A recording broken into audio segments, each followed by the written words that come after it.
Hello guys, welcome back to my YouTube channel.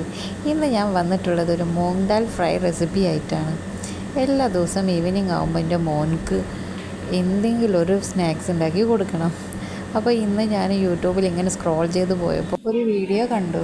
മോൻക്ക് ഇതുപോലെ evening ചെറിയ ചെറിയ സ്നാക്സുകൾ ഉണ്ടാക്കി കൊടുക്കണം നല്ല ഇഷ്ടമാണ്. ഡെയിലി ഇതുപോലെ ഓരോ ചെറിയ ചെറിയ സ്നാക്സിൻ്റെ വീഡിയോ നോക്കി വെച്ച് മോൻക്ക് ഉണ്ടാക്കി കൊടുക്കും. എപ്പോഴും നമുക്കറിയാവുന്ന റെസിപ്പി മാത്രം ട്രൈ ചെയ്തുകൊണ്ടിരിക്കുമ്പോൾ അവർക്കൊരു ഇൻട്രസ്റ്റ് ഉണ്ടാവില്ല കഴിക്കാനായിട്ട്. ഈസി സ്നാക്കാണ് ഞാൻ സെർച്ച് ചെയ്തത്. അപ്പോൾ വന്നതാണ് ഇങ്ങനെ മൂങ് ദാൽ ഫ്രൈ. അപ്പോൾ ഒന്ന് ട്രൈ ചെയ്ത് നോക്കാമെന്ന് വിചാരിച്ചു. വേറെ പ്രത്യേകിച്ച് കുറേ ഇൻഗ്രീഡിയൻസ് ഒന്നും ആവശ്യമില്ല. അപ്പോൾ നമുക്കതൊന്ന് എങ്ങനെ ഉണ്ടാക്കാമെന്ന് നോക്കാം.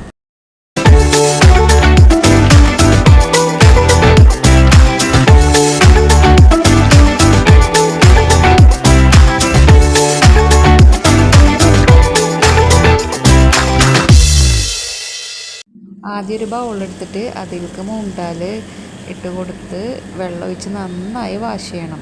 നന്നായി വാഷ് ചെയ്തതിന് ശേഷം വേറെ വെള്ളം അതിലൊഴിച്ച് കൊടുത്ത് ഒരു 30 മിനിറ്റ് സോക്ക് ചെയ്യാൻ വെക്കണം. ഞാൻ 30 മിനിറ്റ് കഴിഞ്ഞ് വന്ന് നോക്കുമ്പോൾ ആദ്യം ഒഴിച്ച് വെച്ചിരുന്ന വെള്ളം ഫുള്ള് വറ്റിയ പോലെ മൂങ് ദാൽ മാത്രമേ കാണുന്നുണ്ടായിരുന്നുള്ളൂ.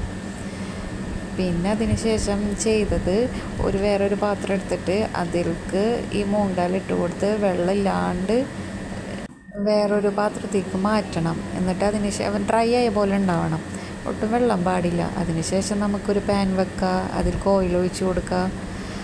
പിന്നെ ഓയിൽ ചൂടായി വരുമ്പോൾ ഈ മൂങ് ദാൽ അതിലേക്ക് ഇട്ട് കൊടുക്കുക. നന്നായിട്ട് ഫ്രൈ ചെയ്യുക. നന്നായി ഫ്രൈ ചെയ്തിട്ട് വേണം എടുക്കണമെങ്കിൽ, അല്ലെങ്കിൽ ടേസ്റ്റ് ഉണ്ടാവില്ല.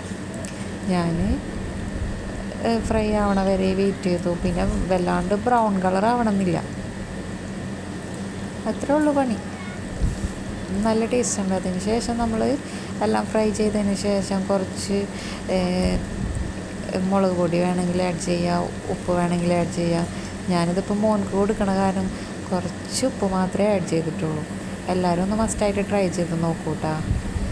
എൻ്റെ ചാനൽ ആദ്യമായിട്ട് കാണുന്നവരാണെങ്കിൽ എൻ്റെ വീഡിയോ ഇഷ്ടപ്പെട്ടാൽ ലൈക്ക് ചെയ്യാനും ഷെയർ ചെയ്യാനും സബ്സ്ക്രൈബ് ചെയ്യാനും മറക്കരുത് കേട്ടോ.